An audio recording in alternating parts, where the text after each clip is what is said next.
فرمایا کہ کھجور کی گٹھلی کے برابر سونا چاہیے. یا رسول اللہ کس لیے؟ فرمایا میرے اس غلام نے اپنی بیوی کو حق مہر دینا ہے. لیکن وہ والی حدیث بھی پڑھو کہ جب نبی پاک نے انہیں کہا کہ ربیہ تو مجھے وضو کراتا رہتا، شادی کیوں نہیں کرتا؟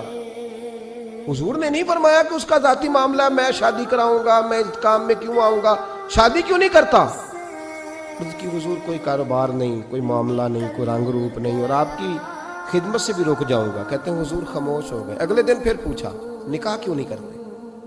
میں نے کہا حضور نہ کاروبار ہے، نہ گھر ہے، نہ مکان ہے، نہ رنگ روپ ہے، کون رشتہ دے گا؟ جب میں یہ کہہ کے باہر نکلا نا حضور خاموش ہو گئے، تو میرے دل میں خیال آیا ربیہ تو بحث کیوں کرتا ہے اور ان کو بتاتا ہے جنہیں اللہ نے سارا کچھ ہی عطا فرمایا ہوا ہے. حضور کہتے ہیں شادی کیوں نہیں کرتا؟ تو چپ کر کے کہہ دے محبوبہ جیسے دل کرتا ہے ویسے کر دے، تو آگے سے دلیلیں دیتا پھرتا ہے. یہ بھی کو بات ہوئی.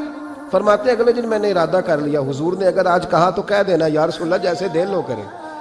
میں نے وضو کرایا، میرا خیال تھا حضور یہاں روک کے کہیں گے، یہاں روک کے کہیں گے، پر حضور نے آج بات ہی کوئی نہ کی. میں دیر تک سوچتا رہا یہاں کہیں گے، یہاں کہیں گے، پر آج حضور نے بات ہی نہ کی. میں پچھتا رہا تھا کہ 2 دن موقع ملا میں نے ضائع کر دیا. فرماتے ہیں وضو پورا کرا کے جب میں باہر نکلا، دروازے تک پہنچا تو محبوب نے آواز دی. بات سن میں ٹھہر گیا. فرمایا شادی کیوں نہیں کرتے؟ کہتے ہیں میرا تو دل پھولوں کی طرح کھل اٹھا. میں نے کہا یا رسول اللہ جیسے دل کرتا ہے کرا دو. نبی پاک علیہ الصلوۃ والسلام نے فرمایا فلاں قبیلے کے سردار کے پاس جا، اسے کہا اپنی بیٹی کا نکاح تیرے ساتھ کر. کہتے میں گیا، تھوڑی دیر کے لیے توقف کیا انہوں نے، لیکن پھر وہ راضی ہو گئے.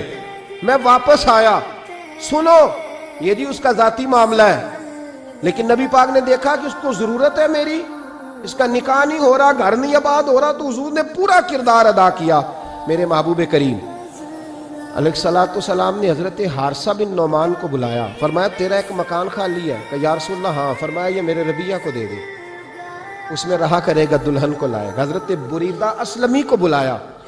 فرمایا کہ کھجور کی گٹھلی کے برابر سونا چاہیے. یا رسول اللہ کس لیے؟ فرمایا میرے اس غلام نے اپنی بیوی کو حق مہر دینا ہے.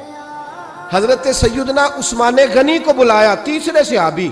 فرمایا ایک مینڈے کا بندوبست تو نے کر کے دینا ہے. حضور کس لیے؟ فرمایا میں نے اپنے غلام کا ولیمہ کرنا ہے، بکرے کا بندوبست کر. ساری تیاریاں کر کے دیں.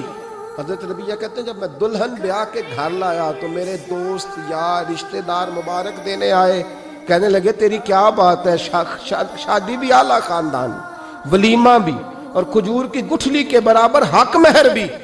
حضرت ربیہ رو پڑے، فرمانے لگے میں تو کالا کلوٹا حبشی غلام تھا، سلام بھی کوئی نہیں لیتا تھا، مجھے مبارک نہ دو، میرے مصطفیٰ پہ درود و سلام پڑھو.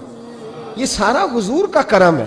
کہتے ہیں اس کا ذاتی معاملہ ہے، بھئی سارا دن تیرے ساتھ رہتا ہے، اٹھتا بیٹھتا ہے، تیری نوکری کرتا ہے، تو نے کبھی پلٹ کے دیکھا ہی نہیں، تو نے کبھی اشک شوئی نہیں کی، تو نے اتنا ٹائم ہی نہیں دیا کہ تیرے کندھے پہ سر رکھ کے رو سکے، تیری توجہ ہی نہیں. نبی رحمت علیہ السلام دائیں بائیں والوں، آگے پیچھے والوں کا خیال رکھتے، جہاں جس کو ضرورت ہوتی حضور اس کی ضرورت میں پہنچتے.